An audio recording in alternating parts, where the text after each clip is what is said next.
Good morning, students. Today we will discuss about conformational isomerism in alkanes.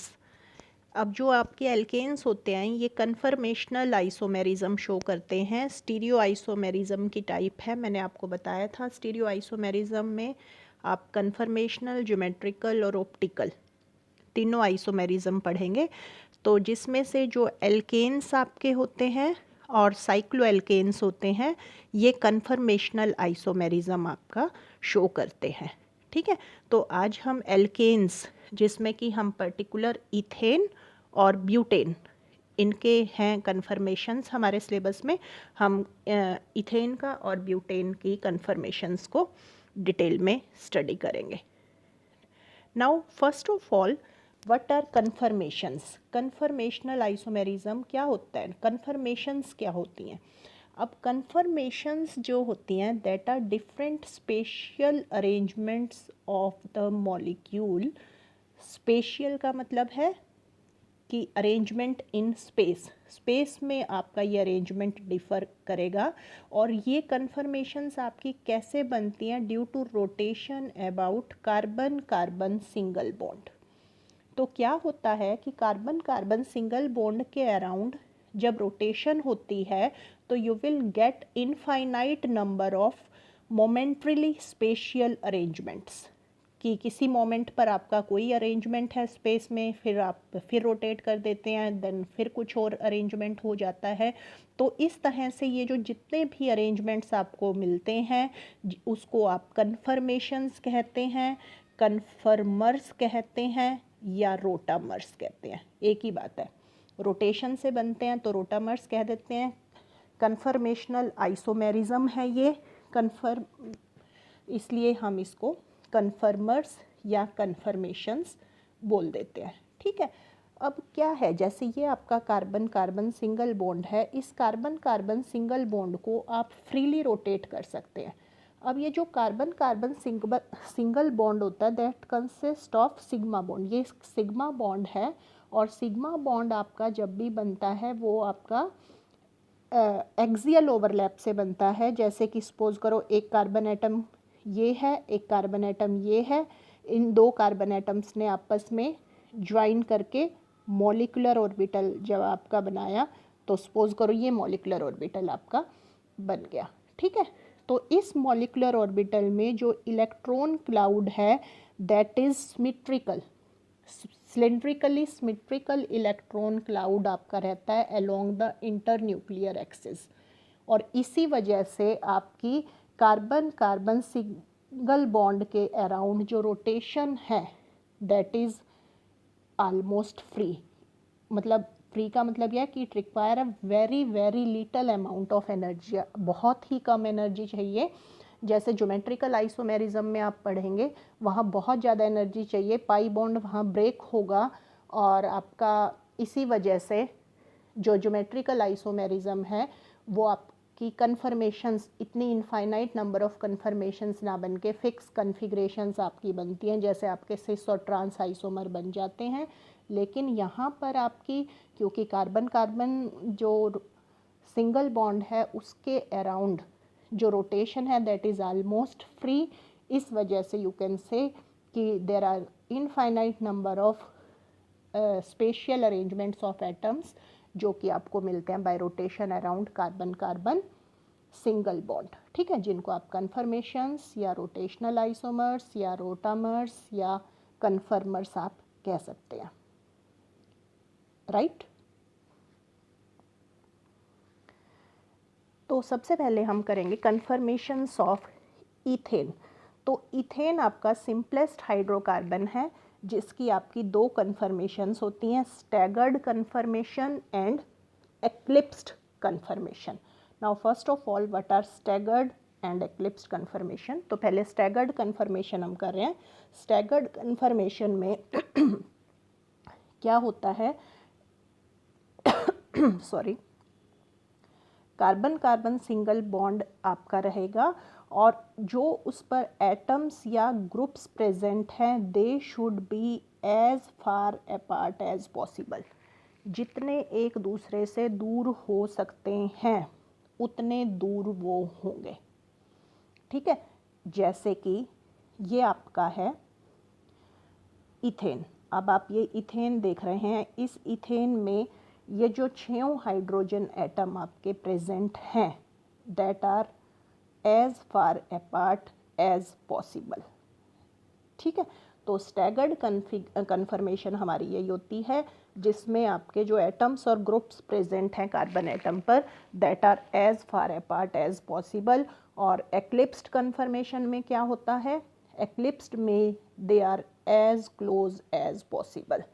जैसे देखिए ये जो कार्बन कार्बन है, एक कार्बन ये है आपका, एक कार्बन हमने ये डॉट से दिखाया, ये जो डॉट बना दिया मैंने, और दूसरा कार्बन ये सर्कल से है, और दोनों कार्बन पर 3-3 हाइड्रोजन एटम प्रेजेंट हैं। तो ये जो हाइड्रोजन एटम प्रेजेंट है इसके एग्जैक्टली बैक साइड पर दूसरी प्रेजेंट है। जो एंगल है उनके बीच में that is 0 degree intersection angle, dihedral angle बोलते हैं हम। इस स्ट्रक्चर में देखिए आप, बिल्कुल आपको क्लियर हो रहा है कि जो हाइड्रोजन हाइड्रोजन है वो आपकी एक दूसरे से जितनी क्लोज हो सकती हैं उतनी क्लोज वो प्रेजेंट हैं। ठीक है, तो वो आपकी एक्लिप्स्ड कन्फर्मेशन होती है। अब डिटेल में देखिए आप, इथेन की कन्फर्मेशंस की बात करते हैं हम। ये आपकी इथेन की 2 कन्फर्मेशंस मैंने बनाई हुई हैं।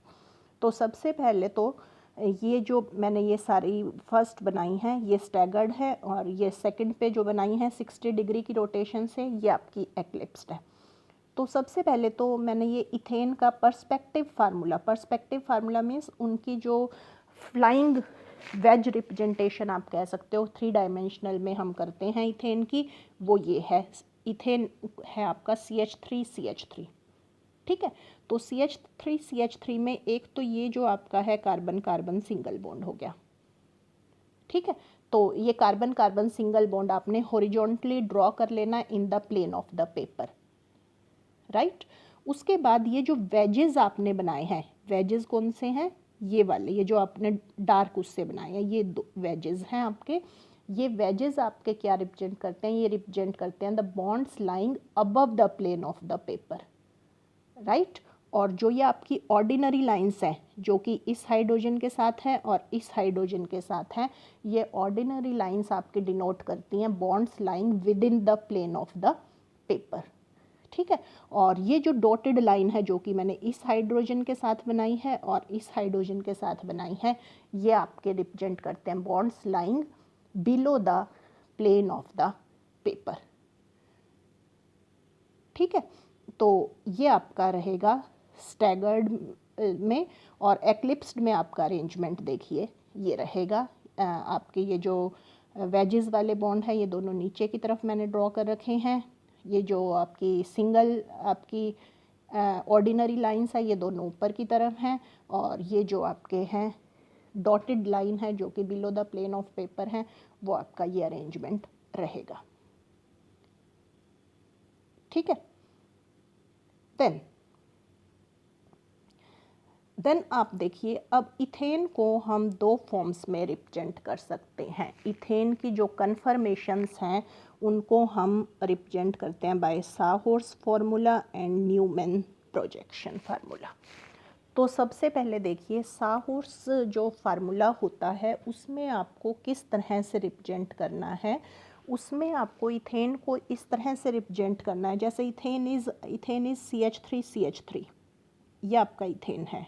ठीक है, तो साहोर्स में हम क्या कहेंगे, हम ये कहेंगे कि एक कार्बन फ्रंट कार्बन है और एक कार्बन आपका बैक कार्बन है। ठीक है, और जो ये कार्बन कार्बन सिंगल बॉन्ड है इसको हम बाय डायगोनल लाइन दिखाएंगे। ये हमने डायगोनल लाइन से कार्बन कार्बन बॉन्ड ड्रॉ कर दिया।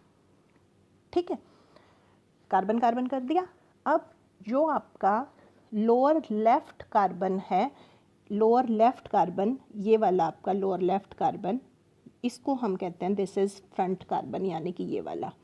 और ये जो अपर पे हमने दिखाया है ये आपका बैक वाला है। ठीक है, तो पता चल गया क्या करना है। कार्बन कार्बन बॉन्ड को आपने डायगोनल लाइन से दिखाना है और थोड़ा सा इलोंगेट कर देना है क्लैरिटी के लिए। उसके बाद जो लोअर लेफ्ट कार्बन है वो आपका that is considered towards front and upper right carbon towards the back. ठीक है, अब यहाँ पर जो आपके हाइड्रोजन्स प्रेजेंट हैं वो इस तरह से प्रेजेंट हैं कि पहले वाले पे आपने हाइड्रोजन यहाँ ऊपर शो किया है तो दूसरे वाले में नीचे शो करना है, और फिर आपके ये दो हाइड्रोजन इस तरह से शो करने हैं, राइट। अब आप अगर इसको 60 डिग्री से रोटेट कर दें तो 60 डिग्री से रोटेट करने के बाद क्या होगा, अब आपके ये जो दोनों हाइड्रोजन हैं ये दोनों ऊपर आ गए, ठीक है, और ये दोनों हाइड्रोजन ऐसे नीचे रहेंगे, ठीक है।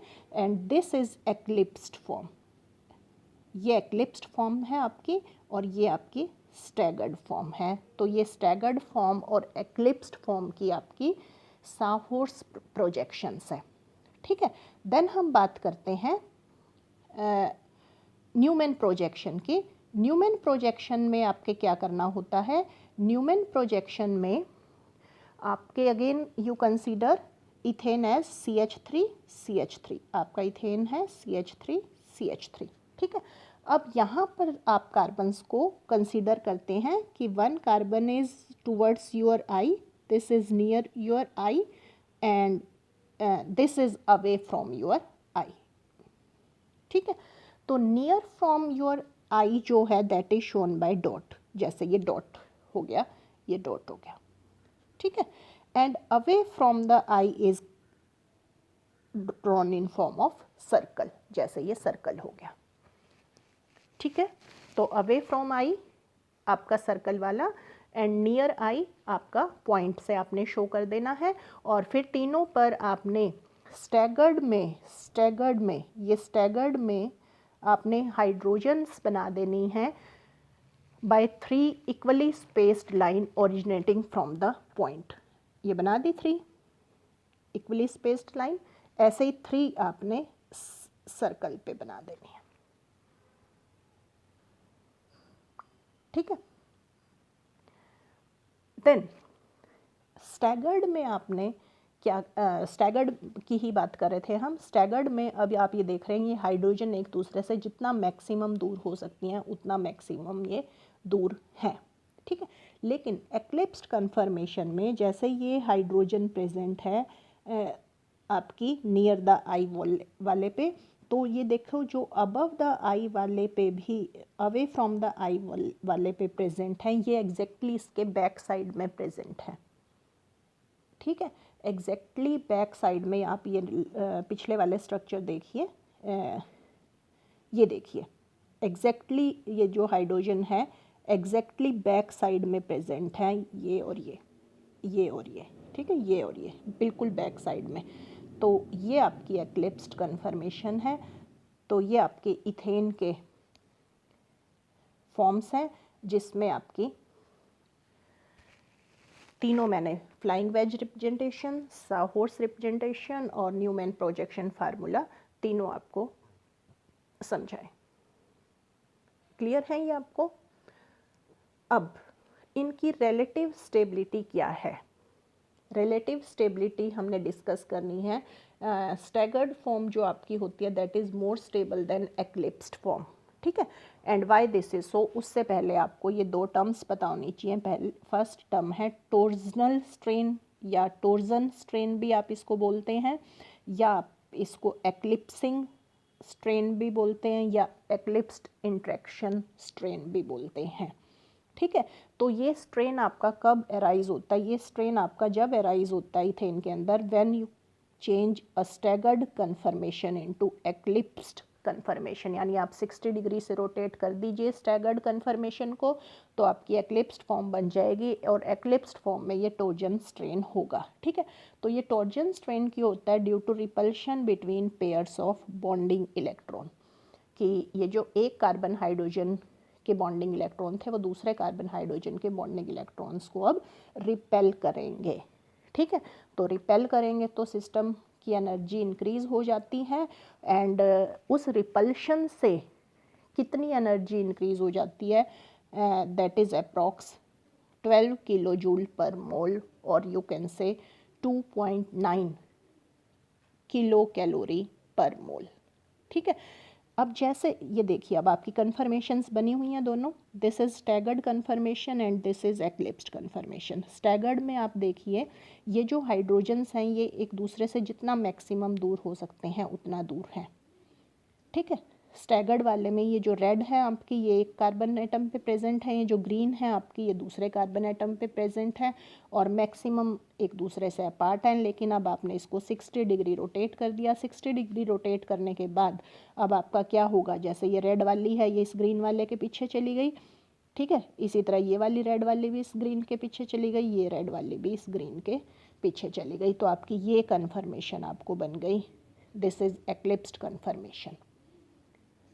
ठीक है, तो जब आपकी ये जो कार्बन हाइड्रोजन है और अब जैसे ये वाली कार्बन हाइड्रोजन और ये वाली कार्बन हाइड्रोजन है, इनके बीच में रिपल्शंस होती है, तो that increases the energy of the system by approx 4 kilo joule per mole. इसी तरह ये भी 4, इसी तरह ये भी 4, तो ओवरऑल एनर्जी कॉस्ट आपकी क्या हो जाती है 12 किलो जूल पर मोल। ठीक है, तो यानी कि जब आप स्टैगर्ड को एक्लिप्स्ड में चेंज करते हैं तो आपका क्या होगा, जब आप स्टैगर्ड को एक्लिप्स में चेंज करते हैं तो आपकी 12 किलो जूल और you can say 12.6 kilo joule आपकी एनर्जी जो है वो इंक्रीज़ हो जाती है और एक्लिप्स्ड की एनर्जी ज़्यादा होगी तो मीन्स एक्लिप्स्ड की स्टेबिलिटी कम होगी। ठीक है, तो पहले अभी मैंने आपको टॉर्जन स्ट्रेन बताया, स्टेबिलिटी पे अभी आते हैं। देन सेकंड है एक डायहेड्रल एंगल। डायहेड्रल एंगल क्या होता है, जैसे ये स्टैगर्ड फॉर्म है, स्टैगर्ड फॉर्म में आपका हर हाइड्रोजन एटम के बीच में जो है एंगल था कार्बन हाइड्रोजन के बीच में 60 डिग्री, लेकिन एक्लिप्स्ड में दिस एंगल इज 0 डिग्री, ये एग्जैक्टली इसके पीछे है। तो angle created by intersecting planes is known as dihedral angle, जो कि एक्लिप्स्ड में आपका 0 डिग्री होता है और स्टैगर्ड में आपका 60 डिग्री होता है। Now move on to final topic, relative stability of staggered and eclipsed conformation of ethane. अब इथेन में जो स्टैगर्ड कन्फिग्रेशन कन्फर्मर है that is almost 12 kilo joule per mole more stable than eclipsed form. ठीक है, staggered form जो है 12 kilo joule और you can say 12.6 या 5 4 इसी तरह से बुक्स में आपके डाटा है, दैट इज़ मोर स्टेबल। ठीक है, अब ग्रेटर स्टेबिलिटी स्टैगर्ड की इसीलिए होती है, अब आपने दोनों फॉर्म्स देखी हैं। स्टैगर्ड में मिनिमम इलेक्ट्रॉनिक रिपल्शन होता है एडजेसेंट कार्बन एटम्स के बीच में, क्यों, क्योंकि जो हाइड्रोजन एटम्स है that are as far apart from each other, जितने ज़्यादा दूर हो सकते हैं उतने दूर हैं। लेकिन एक्लिप्स्ड में अब ये जो हैं वो एक दूसरे के क्लोज होते हैं। ठीक है, तो उस जिसकी वजह से एक्लिप्स्ड की एनर्जी ज़्यादा हो जाती है। तो एक्लिप्स्ड की एनर्जी क्यों ज़्यादा है, देखिए क्या क्या रीज़न है। First reason, there is some steric repulsion. Steric repulsion है हाइड्रोजन एटम्स के बीच में जो कि स्टैगर्ड में नहीं है, और उस स्टीरिक रिपल्शन की वजह से क्या हो गया, इलेक्ट्रॉन क्लाउड रिपेल कर रहे हैं आपस में, और रिपल्सिव फोर्सेस जहाँ जाते हैं वहाँ टॉर्जनल स्ट्रेन आ जाता है, और जहाँ स्ट्रेन आ जाता है वहाँ सिस्टम की एनर्जी बढ़ जाती है। तो यानी एक्लिप्स्ड की एनर्जी 12 किलो जूल मोर होगी एज कंपेयर टू स्टैगर्ड। ठीक है, तो एनर्जी ज़्यादा का मतलब स्टेबिलिटी कम। तो देखिए ये डायग्राम मैंने ड्रॉ किया है, potential energy versus angle of rotation. यहाँ आपकी डिग्री ऑफ रोटेशन है और यहाँ आपका पोटेंशियल एनर्जी है। ठीक है, तो दिस इज़ ये जो आपकी है potential energy 0 kilo joule per mole, और ये जो मैक्सिमम हमने यहाँ दिखाई है this is 12 kilo joule per मोल।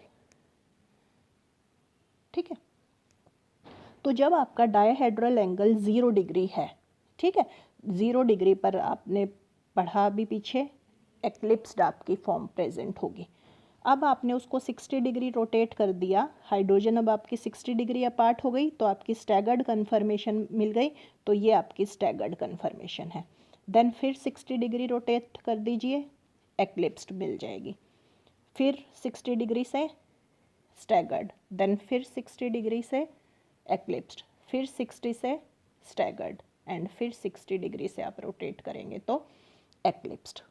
ठीक है, तो यानी 0 पर, 120 पर, आपका 240 पर और 360 पर आपकी कौन सी फॉर्म्स होंगी, एक्लिप्स्ड होंगी, ठीक है। और 60 पर, 180 पर और 300 पर आपकी स्टैगर्ड फॉर्म होंगी, और स्टैगर्ड फॉर्म की एनर्जी आपकी 0, ठीक है, और एक्लिप्स्ड की उससे कितनी ज़्यादा, 12 किलो जूल पर मोल आपकी ग्रेटर,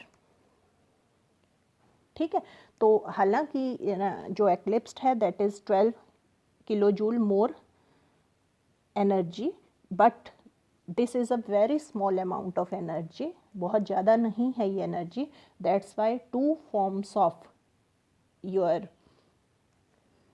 इथेन यानी कि staggered form and eclipsed form they are interconvertible, ठीक है।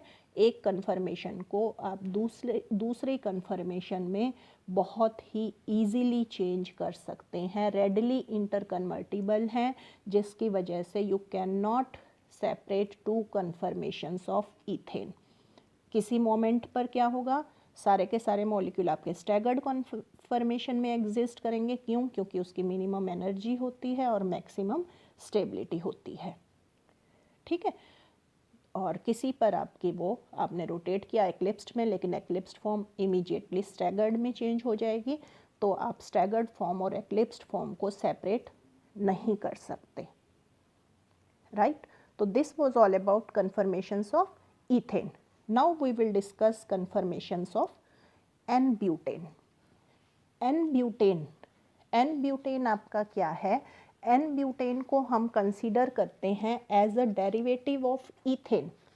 ईथेन का हम कंसीडर करते हैं कि एक एक हाइड्रोजन हटा के, जैसे देखिए ये आपका ईथेन था, इस ये ईथेन का सपोज करो आपने एक एक हाइड्रोजन हटा के आपने मिथाइल ग्रुप लगा दिया, और यू कैन से कि हम C2C3 बॉन्ड को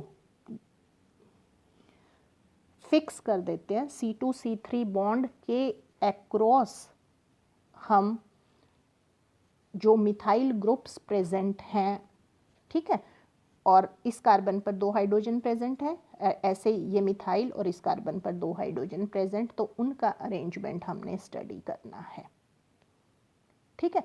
अब हमने C2C3 में से क्या करना है, एक को फिक्स कर देंगे, चाहे C2 को फिक्स कर दो, चाहे C3 को फिक्स कर दो, और दूसरे कार्बन एटम को रोटेट करते चलना है by an angle of 60 degree. तो अगेन हमें इनफाइनाइट नंबर ऑफ कन्फर्मेशंस मिलती जाएंगी, and out of this infinite number of conformations your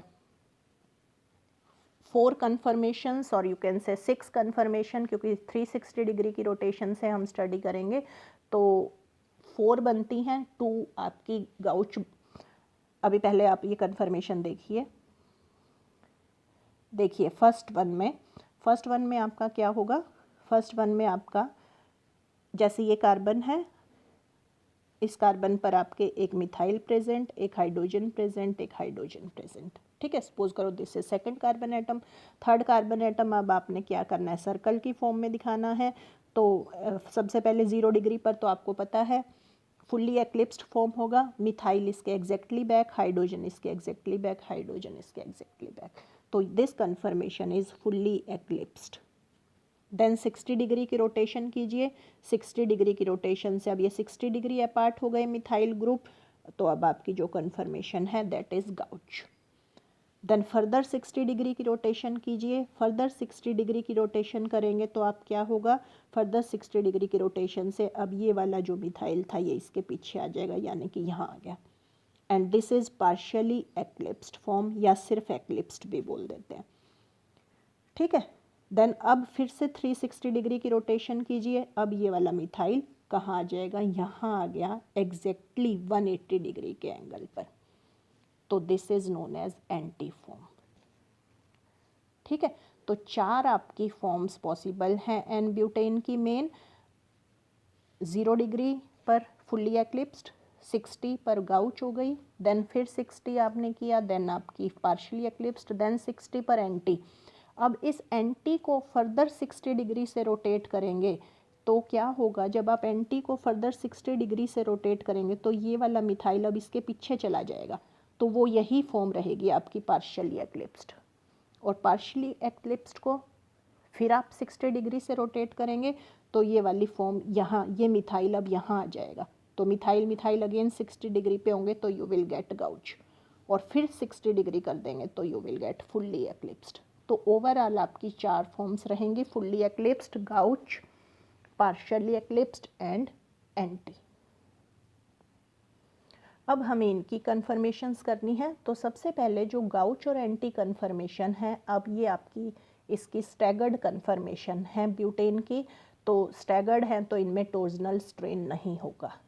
लेकिन गाउच में जो 2 हाइड्रोजन्स प्रेजेंट थी, 2 मिथाइल की जो हाइड्रोजन्स प्रेजेंट हैं, CH3 you can say groups present हैं, they lie within 210 picometre of each other. उनकी जो है 210 पिकोमीटर उनके बीच में डिस्टेंस है, और ये डिस्टेंस आपका 240 पिकोमीटर से कम है।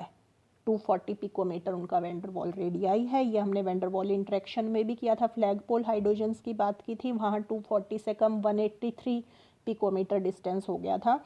यहाँ 240 से कम होके 210 पिकोमीटर डिस्टेंस हो गया, तो जिसकी वजह से रिपल्शन, अब van der Waals repulsive forces will come into the picture, और जिसकी वजह से मॉलिक्यूल में वैंडरवॉल स्ट्रेन या you can say steric hindrance आ जाएगी, या you can say steric strain create हो जाएगा।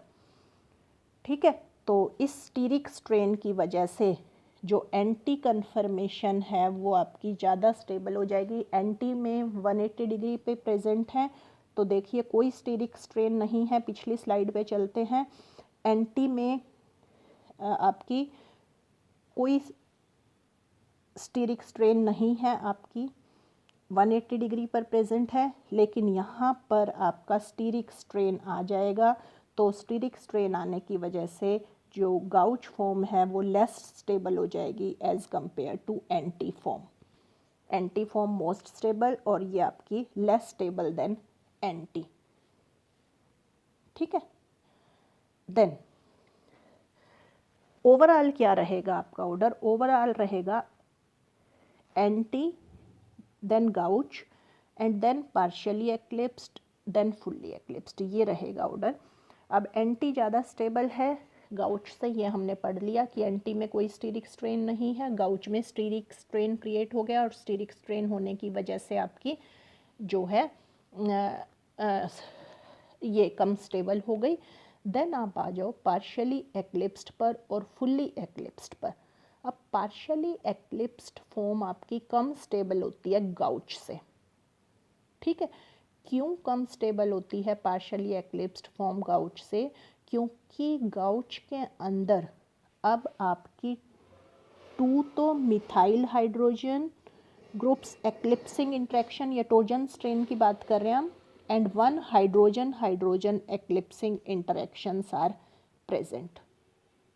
ठीक है, और फुल्ली आपकी सबसे कम स्टेबल होगी, क्योंकि फुल्ली में अब आपकी बहुत ही सीवियर आपकी मिथाइल मिथाइल एक्लिप्सिंग इंटरेक्शन हो गई, और 2 आपकी वीक जो है हाइड्रोजन हाइड्रोजन एक्लिप्सिंग इंटरेक्शन हो गई। ठीक है, देखिए कैसे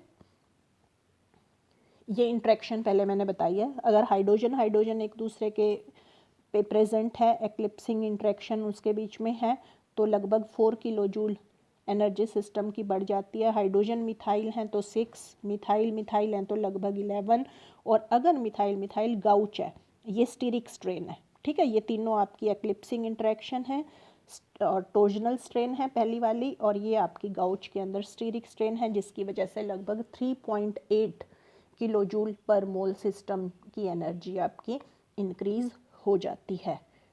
ठीक है, तो देखिए ये आपकी फॉर्म है, ये जो फर्स्ट है this is partially eclipsed form, and ये आपकी फुल्ली एक्लिप्स्ड है।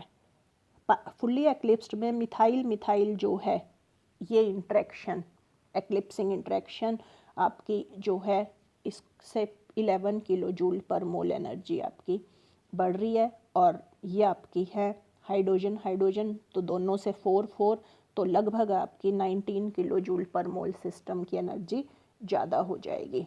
लेकिन यहाँ पर मिथाइल हाइड्रोजन इंटरेक्शन है 2, और हर मिथाइल हाइड्रोजन से लगभग 6 किलो जूल एनर्जी जो है सिस्टम की इंक्रीज हो रही है। हाइड्रोजन से 4, तो ओवरऑल हो गया 6 + 6 + 4, तो लगभग 16 किलो जूल पर मोल जो सिस्टम की एनर्जी है तो वो आपकी इंक्रीज हो रही है। तो पार्शियली एक्लिप्स्ड जो है उसके अंदर आप देख रहे हैं आपकी क्या है, 1 आपकी हाइड्रोजन एक्लिप्सिंग स्ट्रेन है और 2 आपकी मिथाइल हाइड्रोजन है, जिससे लगभग 16 किलो जूल पर मोल सिस्टम की एनर्जी इंक्रीज हो रही है। जबकि फुल्ली एक्लिप्स्ड में आपकी 1 वेरी सीवियर यू कैन से एक्लिप्सिंग इंटरेक्शन है जो कि मिथाइल की वजह से, एंड उसकी एनर्जी लगभग आपकी 11 किलो जूल पर मोल सिस्टम की इंक्रीज करता है वो। और 2 आपकी कार्बन हाइड्रोजन एक्लिप्सिंग स्ट्रेन है जिससे 4 तो 11 + 4 + 4, तो ओवरऑल 19 किलो जूल पर मोल सिस्टम की जो एनर्जी है वो इंक्रीज हो जाती है। ठीक है, तो अब ओवरऑल आपका एनर्जी डायग्राम दिखाया हुआ है मैंने। अब आपको स्टेबिलिटी पता चल गया तो आप इसको बहुत ही आराम से इजीली आप इसको ड्रॉ कर सकते हैं। 0 डिग्री पर आपका क्या होगा, पोटेंशियल एनर्जी डायग्राम है ये। 0 डिग्री पर आपकी सबसे ज़्यादा एनर्जी, और आपकी 0 डिग्री पे कौन सी फॉर्म होगी, टोटली एक्लिप्स्ड। ठीक है, उस टोटली एक्लिप्स्ड को 60 डिग्री आपने रोटेट किया तो आपकी गाउच फॉर्म आ जाएगी। देन आपने उसको 120 डिग्री रोटेट किया तो आपकी पार्शियली एक्लिप्स्ड या एक्लिप्स्ड फॉर्म आ जाएगी। देन आपने उसको 180 डिग्री रोटेट किया तो आपकी एंटी फॉर्म आ जाएगी। और फिर दोबारा से वही हो जाएगा, 240 डिग्री पर आपकी एक्लिप्स्ड, 300 पर आपकी गाउच, एंड फाइनली फिर से 360 डिग्री पर आपकी टोटली एक्लिप्स्ड फॉर्म। तो टोटली एक्लिप्स्ड की आपकी जो एनर्जी है वो सबसे ज़्यादा होगी। देन आपकी ये पार्शियली एक्लिप्स्ड हो गई, ठीक है, और देन आपकी गाउच फॉर्म हो गई, ये दोनों गाउच फॉर्म, एंड देन आपकी आ जाएगी एंटी फॉर्म। ठीक है, एंटी फॉर्म की एनर्जी लगभग 0 जूल और एक्लिप्स्ड की almost 15 kilo joule greater than anti, और गाउच की अप्रॉक्स 3.8 किलो जूल पर मोल। ठीक है, जो कि स्टीरिक स्ट्रेन की वजह से बढ़ गई थी। और टोटली एक्लिप्स्ड की लगभग जो आपकी एनर्जी है वो 19, 20, 21 इसके आसपास आपकी रहती है। तो ये फॉर्म आपकी फुल्ली एक्लिप्स्ड सबसे कम स्टेबल हो जाएगी, right. So this was all about your conformational isomerism in ethane and N-butane. Thanks for watching the video. Thank you.